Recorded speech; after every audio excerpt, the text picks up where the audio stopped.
Hey guys. So, as a teacher, I get asked a lot.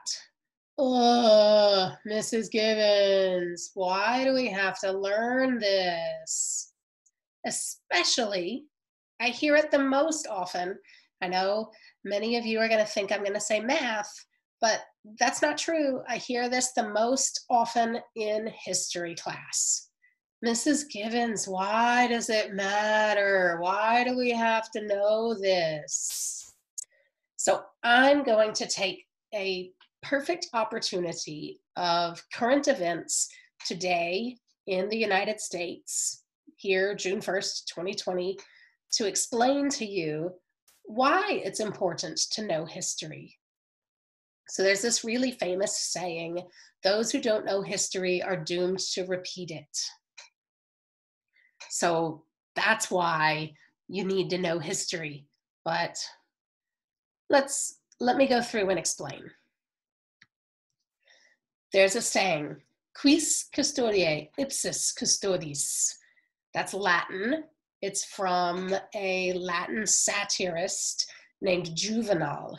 We learned about him in cultural studies class this year. He wrote satire. And quis custodiet ipsos custodis means who will guard the guards themselves, or in more common terms, who will watch the watchmen. He wrote this in around the year 100 AD. And this has been a common saying for as long as humanity has been around, I guess. Like, for the people that are in charge, who's going to watch the people that are in charge? The people that are the bosses, the people that are supposed to be in charge. Well, who's in charge of them? So I want to talk about something we learned in cultural studies class this year. In the High Middle Ages, we're talking about the 1160s right now. King Henry II was the King of England. At that time, there were two separate courts. There was the ecclesiastical court, that's the church court that dealt with church people. And then there was the royal court, the king's court, where all the secular people went, the lay people. So when the clergy got in trouble, if a clergyman broke a law, he went to the ecclesiastical court. Now, what's the problem with that, you might ask, Mrs. Gibbons? The problem is punishments. A secular court could issue severe punishments, while a church court, the worst punishment one could get in a church court was to be removed from office, meaning you can't be a priest anymore. So if an everyday person out on the street murdered someone, they would go to the king's court and would probably be given the death penalty. If a priest murdered someone, the worst thing that could happen to that priest is the church tells him, you can't be a priest anymore. So, King Henry II had problems with that. He thought that priests should have to pay the same penalty as everyday people did. And he came up with the Constitutions of Clarendon. This is 1164. Now, the Constitutions of Clarendon, it's got an S there at the end, constitutions. There were 16 of them. We're not going to focus on all 16. We're going to focus on the one about clergy criminals. He said that clergy criminals now must go to the royal court. He said, you can have your church court. I'm totally fine with that. Let the priest go to the church court. But after the church court, he's coming to the king's court, and he's going to have to be dealt with in a secular way. Well, the Pope didn't like that very much, and the Pope told Thomas Becket, who was the Archbishop of Canterbury, that to go against it, say, we're not going to agree with that.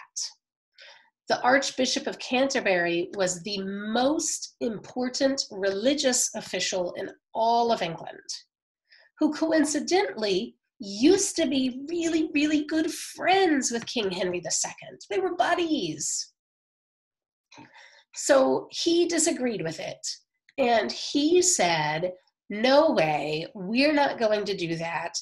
The church only answers to the church. Priests are only responsible, they only have to go to the church court. We're not sending our priests to the secular courts. Well, there were some arguments, and Thomas Becket wound up dead.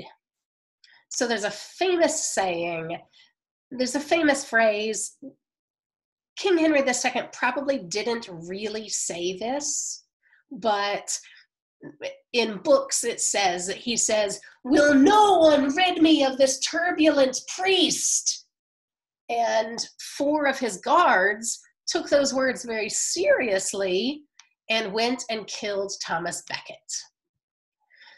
But because Thomas Becket was the Archbishop of Canterbury, like he was the most important religious official in all of England, the people got very upset.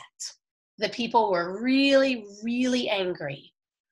And King Henry ended up having to back out. He took that part out of the constitutions of Clarendon, and the church courts continued. So that set back secular courts. It took another 400 years before clergymen were always obligated to go to secular courts. Now, starting in the 1200s, they started going to secular courts on their second offense. But that's only their second offense, which means if a priest murdered one person, it was okay. They just had to go to the ecclesiastical court. Now, if they murdered their second person, then they had to go to the secular court. But yeah, it was the 16th century. It was the 1500s before priests were held to secular standards. Now, Mrs. Givens, why did you just tell me any of that? Let's flash forward to today, 2020. 2020, in the United States of America, there are more than 17,000 police departments. And they police themselves. They monitor themselves. The records of their misconduct are filed away, almost never seen by anyone outside of the police department. Police unions and their political allies have worked really, really hard to keep it this way so that police are shielded from the public view. I found this in a newspaper about criminal cops. I'm going to read it to you. More than 80 law enforcement officers working today in California, that's a state in the United States, in California are convicted criminals with rap sheets that include everything from animal cruelty to manslaughter. They drove drunk, cheated on time cards, brutalized family members, even killed others with their recklessness on the road. But thanks to some of the weakest laws in the country for punishing police misconduct, California does nothing to stop these officers from continuing to enforce the law. They're criminals, and yet they are still police officers. There's a website called Mapping Police Violence, and they do all this research on police violence. And I found this statistic on their website. It says 99% of killings by police from the year 2013 to 2019 have not resulted in officers being charged with a crime. That means 99% of all the people that have died because a police officer killed them, 99% of those police officers have never been charged with a crime. So I'm going back to, why do we learn this in history, Mrs. Givens? I'm going to make an analogy. Today's protesters, the people that are out on the streets right now demanding that something change, those people are King Henry II.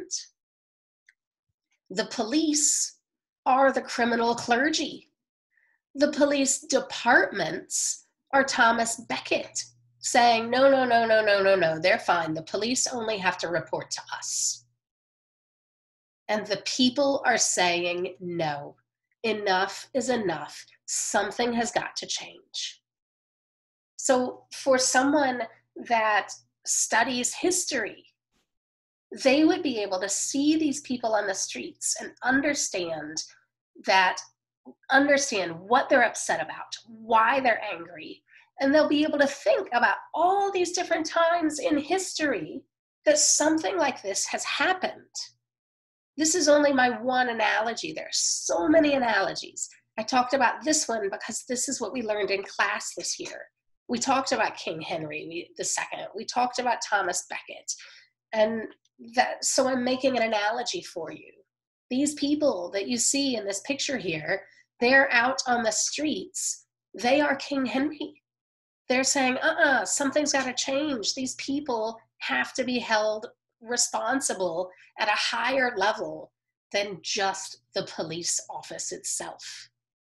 And then the police, now I say police, what I mean is the violent police. I really want to say that many, many, many police officers are incredible. They're wonderful, wonderful, kind, good people that do their job to protect and serve. What I mean by police here are the violent police that do horrible things. They are compared to the criminal clergy, the priest, that were doing bad things. And the police departments themselves are like the church. The police department themselves are Thomas Becket and the Pope and the church, saying they want to keep things just the way they are. Okay, I hope you enjoyed my lecture on why we need to study history.